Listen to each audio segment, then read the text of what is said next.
عمران خان صاحب ایک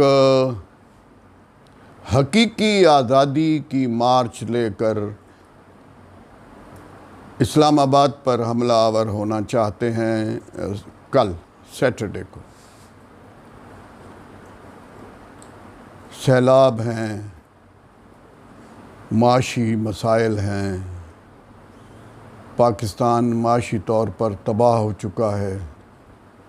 میں کسی پہ الزام نہیں لگاتا، اور سچی بات ہے میں عمران خان کے خلاف بولنا بھی نہیں چاہتا، کیونکہ عمران خان کے خلاف اس لیے میں بولنا نہیں چاہتا کہ وہ تاریخ میں کوئی مقام نہیں رکھے گا۔ میں تاریخ کا پروفیسر بھی ہوں اور لائر بھی ہوں۔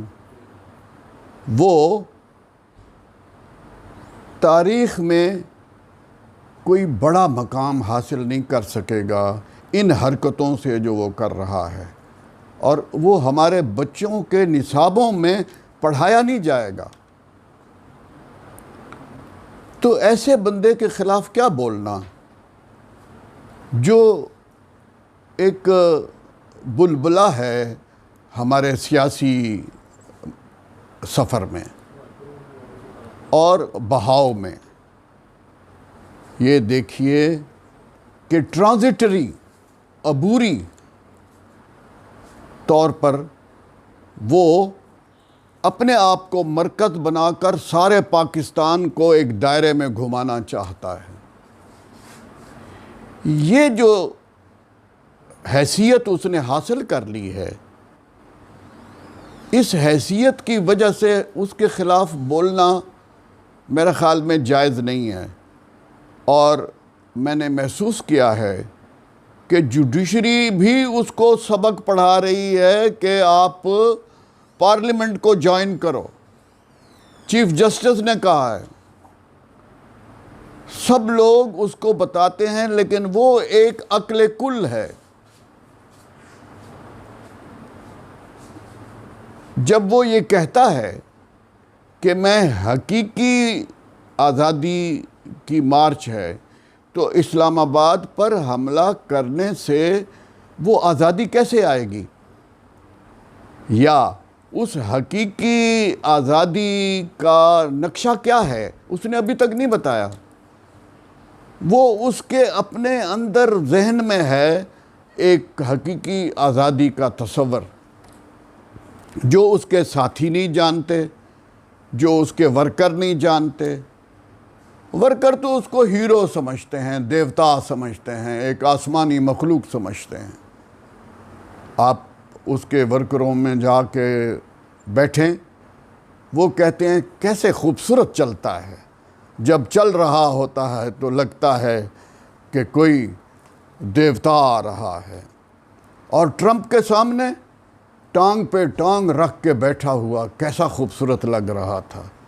یہ امیجز ہیں، یعنی یہ کوئی نہیں دیکھ رہا کہ کرکٹ کا ہیرو اور سیاست کا ہیرو اس کے دو مختلف نہج ہیں، اس کے دو مختلف تربیت گاہیں ہیں۔ اب یہ میں آج تک سمجھ نہیں سکا کہ وہ جو آزادی ہے، پہلی بات آزادی وہ ان مارچز اور ان ریلیز اور ان جلوسوں سے کیسے آئے گی؟ کیا یہ اسٹیٹ سے آزادی ہے، ریاست سے؟ کیا یہ فوج سے آزادی ہے؟ کیا یہ عدلیہ سے آزادی ہے؟ کیا یہ پارلیمنٹ سے آزادی ہے جس میں آپ ڈاکو بیٹھے ہوئے ہیں بقول اس کے؟ یہ آزادی کس سے ہے؟ ایک جواب ہے میرے اس سوال کا، اگر وہ پورا نظام بدلنا چاہ رہا ہے تو اس کا طریقہ یہ نہیں ہے۔ پورے نظام کو بدلے بغیر حقیقی آزادی نہیں آ سکتی۔ جبکہ وہ اسی عدالت میں کھڑے ہو کے معافیاں مانگ رہا ہے، جبکہ وہ اسی پارلیمنٹ کے سارے جو ہتھ کنڈے ہیں وہ استعمال کر رہا ہے، جبکہ وہ یہ ساری جتنی بھی یہ ریلیز ہیں یا جلسے جلوس ہیں، وہ جلسے جلوس وہ کیوں جلسے جلوس جو ہے وہ کر رہا ہے کہ وہ اس سارے پورے سسٹم کے مقابلے میں عوام کو کھڑا کرنا چاہتا ہے۔ اب یہ جو عوام کا تصادم اداروں کے ساتھ ہے، تو اس کے لیے پھر یہ ضروری ہے کہ جب عوام ٹکرائیں اداروں کے ساتھ، تو اس ٹکراؤ اور تصادم کے نتیجے میں جو سچویشن پیدا ہو اس کا نقشہ کیا ہوگا، وہ اس کے پاس اس کا متبادل سسٹم کیا ہے۔ ریاست مدینہ ایک لفظ ہے، ایک تصور ہے۔ ریاست مدینہ میں جناب رسالت مآب نے پہلا بین الاقوامی چارٹر دیا تھا، اور اس چارٹر میں عبداللہ بن ابی سے مذاکرات کیے تھے، عبداللہ بن ابی سے مکالمہ اسٹیبلش کیا تھا، مختلف قبائل کے ساتھ جو دشمن تھے، جو مخالف تھے، ان کے ساتھ مکالمہ اسٹیبلش کیا۔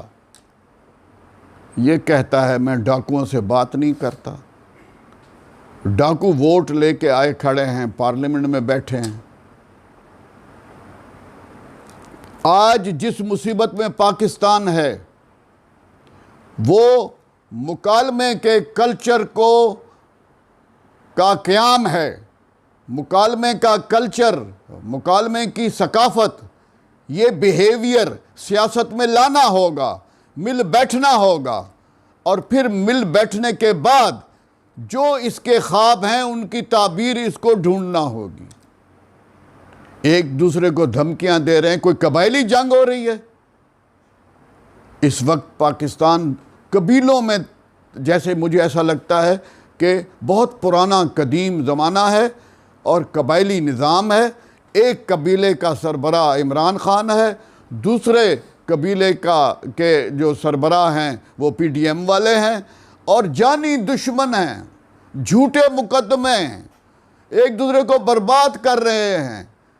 اور بیچ میں اگر عمران خان ہیرو ہے تو پھر اس نے سمجھ رکھا ہے کہ عدالت ایک پلے گراؤنڈ ہے، کیونکہ وہ تو کرکٹ کا کھلاڑی ہے، وہ اس کو پلے گراؤنڈ کے طور پر استعمال کر رہے ہیں، اور ہر کیس سے پہلے تھریٹ آتی ہے،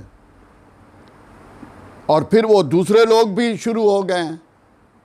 دیکھیے، عمران خان اہم نہیں ہے، یہ پی ڈی ایم کے تمام لیڈر اہم نہیں ہیں، پاکستان اہم ہے، ہمارا معاشرہ اہم ہے۔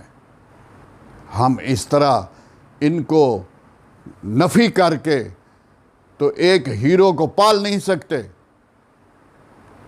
فوج اس وقت نیوٹرل ہو گئی، کیسا کمال ہے کہ نیوٹرل ہونے کو الزام سمجھا جا رہا ہے۔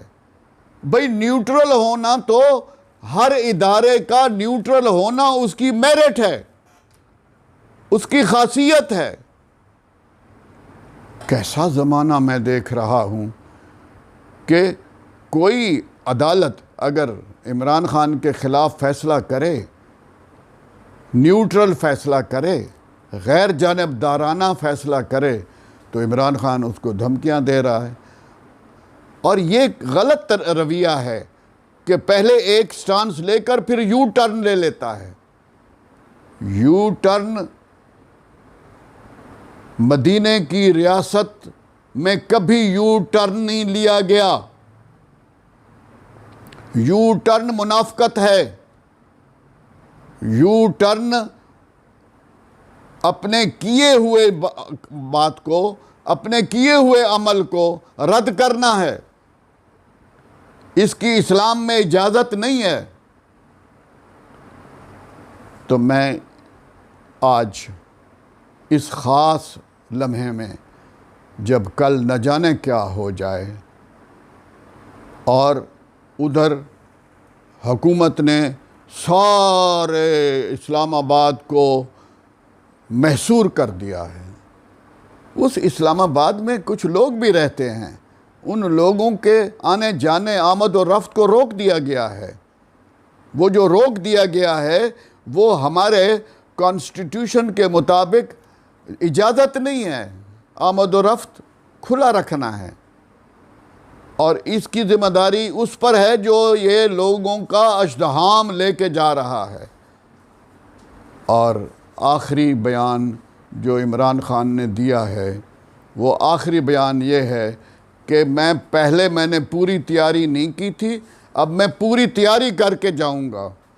نہ معلوم پوری تیاری کا کیا مطلب ہے، اور اس پوری تیاری میں کیا کیا نتائج ممکن ہیں۔ اور یہ سب اس وقت ہو رہا ہے جب پورا پاکستان اس کا متحمل نہیں ہے، جب کوئی حکومت اس کی متحمل نہیں ہے۔ اگر یہ سارے لوگ مل بیٹھیں تو نتیجہ اچھا نکلے گا، مثبت نتیجہ نکلے گا۔ تو میں پہلی بات عمران خان کی پوری تیاری پر یہ کہنا چاہتا ہوں کہ قانون کو اپنے ہاتھ میں نہ لیں، پروٹیسٹ کو پروٹیسٹ رہنے دیں، اور رقم کروائیں پروٹیسٹ۔ آپ نے اسلام آباد کو فتح نہیں کرنا۔ جب حکومت کہہ رہی ہے کہ ڈی چوک پر مت جاؤ تو مت جاؤ۔ ڈی چوک جو ہے وہ بڑا سینسٹیو ہے، اس میں ہماری انٹرنیشنل بدنامی ہوگی، حکومت کی نہیں، پاکستان کی۔ تو میں ایک سینئر آدمی کے طور پر ایک ہمدردی کے ساتھ، ایک پیار کے ساتھ دونوں فریقوں سے کہتا ہوں کہ قانون کا احترام کریں، رول آف لا کو اسٹیبلش کریں، اور مکالمے کا کلچر ایک ہمارا آخری راستہ ہے جس سے ہماری قوم ابھار لے گی، ایک اتحاد پیدا ہوگا۔ بس میں انتہائی حب الوطنی کے جذبے سے آج یہ پیغام دے رہا ہوں، اور مجھے امید ہے کہ اس کا مثبت نتیجہ نکلے گا۔ Thank you very much.